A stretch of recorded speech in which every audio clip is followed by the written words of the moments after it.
रायगड़ा जिले में पुणी जड़े दादन श्रमिकों मृत्यु मृत नाबालक श्रमिक हेले शेषखाल थाना टूरीहंसा ग्रामर चिंटू मंडांगी परिवार रे अभाव अनटन जोगु से एक मास तले आंध्र प्रदेश जाइथिले दादन खटिबा गत 5 वर्ष तले तांको मां परिवार को छाड़ी अन्यत्र रहुथिले। आंध्रर एक कंपानी रे एक मास हेबो काम करिथिबा बेले तांको किछि पारिश्रमिक मिली नथिला।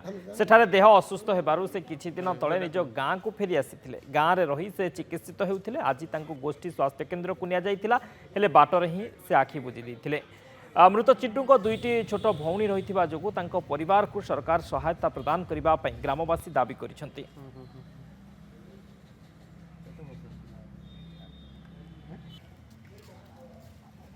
दादन कटवा को पड़े जाइला बापा घर गाँव भी किए जान ना माँ तो नाई माँ पचार माँ भी नाई दादन कटवा पड़े जाए कुआर पिला जिला छाड़ देके छोट छोट भौणी मान थिले कौन करी भौणी मान को सी भी पोषापी बोल कि तार घर एटा आउ से लास्ट को ताकू दायित्व नेबा पड़ा छोट बयस कौन कर दादन कटिया पलैगला गाँव आसिकी गोटे दिन पूर्व आसी सर आसिकिना पछे ज्वर हो बोलिकिना पिला मेडिकल धरिक आइला बेलू बाटर से काल हो गला।